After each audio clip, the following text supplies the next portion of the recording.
Ok, attention, ce qui suit, c'est un briefing de survie. L'information est vitale, il faut écouter attentivement, parce que la survie à bord du Nemesis, eh bien, elle en dépend. Nemesis, en fait, ce n'est pas juste un jeu. C'est une simulation, comme le dit la citation. Une simulation conçue pour nous montrer comment une crise peut dégénérer, comment tout peut partir en vrille. Et ici, croyez-moi, chaque décision, le moindre bruit, chaque seconde qui passe, tout ça, ça compte.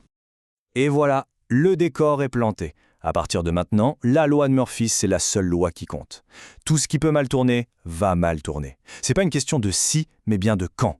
La crise, elle ne va pas tarder. En fait, elle commence maintenant. Bon, pour espérer s'en sortir, il faut d'abord piger le rythme du jeu. Cette espèce de cycle infernal. On agit, et puis ça réagit.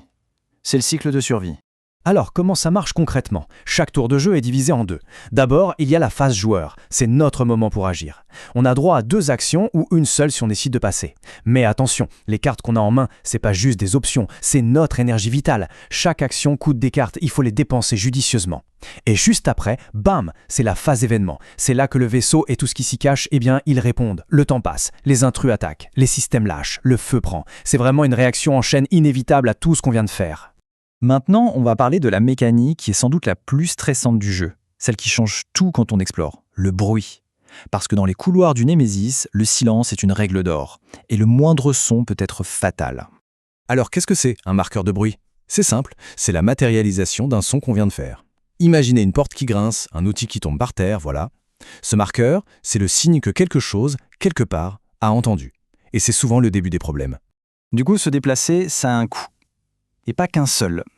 D'abord, pour aller dans une salle voisine, il faut payer avec ses cartes, donc dépenser son énergie. Ensuite, on prend le dé de bruit et on le lance.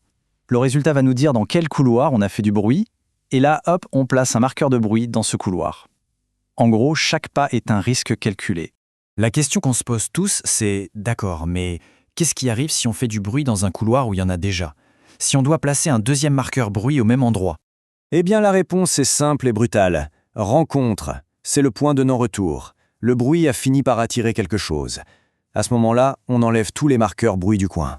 Et un intrus, il sort de nulle part, généralement d'un conduit de ventilation. Et là, le silence est brisé. Évidemment, on ne peut pas toujours fuir. Parfois, il faut se battre. Mais attention, le combat dans Nemesis, c'est rarement une bonne nouvelle. C'est souvent désespéré et ça coûte très très cher. On a globalement 2 options pour se défendre. La première, c'est le tir à distance. C'est plus sûr, mais ça bouffe des munitions. Et les munitions, c'est une ressource ultra limitée. Chaque balle est précieuse. L'autre option, c'est le corps à corps. Franchement, c'est le plan Z, l'acte de désespoir. Non seulement on est sûr de se faire contaminer au contact, mais en plus, si on rate son coup, les conséquences sont dramatiques. Et par dramatique, je veux dire ça, si on attaque au corps à corps et qu'on rate, on se prend immédiatement une blessure grave. Pas une petite égratignure, hein. Une vraie blessure qui va nous handicaper pour le reste de la partie. Parlons justement de ces menaces qui ne tuent pas forcément sur le coup, mais qui sont peut-être pires. Celles qui nous rongent de l'intérieur. Les blessures et la contamination. Une blessure grave, c'est pas juste un compteur de points de vie qui descend, non, c'est un handicap permanent.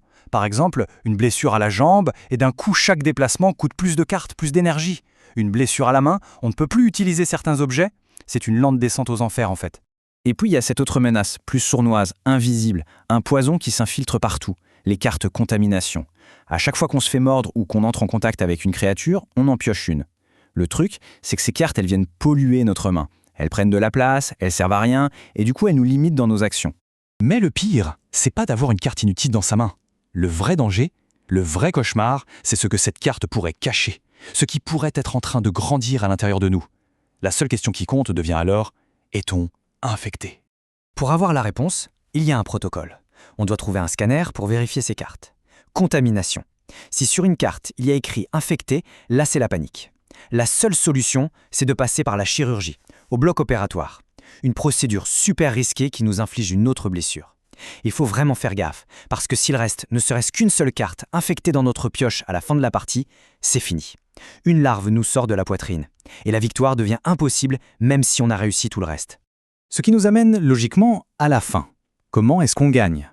Parce que survivre à tout ça, ce n'est que le début. Pour vraiment gagner, il faut s'échapper. Mais pas n'importe comment. En gros, il y a 2 ports de sortie. Soit l'hibernation, ce qui est un pari assez risqué, tout dépend si les moteurs du vaisseau tiennent le coup et où il va, soit les nacelles de secours, qui sont plus sûres mais il n'y en a pas pour tout le monde. Quoi qu'il arrive, pour gagner, il y a une checklist à respecter. 1. Il faut être en vie et hors du vaisseau. Logique.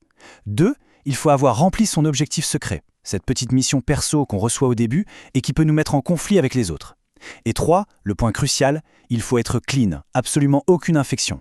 Et c'est là qu'on comprend un truc essentiel. Après avoir lutté contre les pannes, le feu, les bestioles dans les couloirs sombres, on se rend compte que le plus grand danger, finalement, ce n'est peut-être pas la créature qui chasse dans les conduits. Non, le vrai danger, c'est ce coéquipier juste à côté qui ne dit rien, mais qui est peut-être en train de préparer notre aller simple pour le vide spatial, juste pour accomplir son objectif. Dans Némésis, le dernier outil de survie, c'est la paranoïa.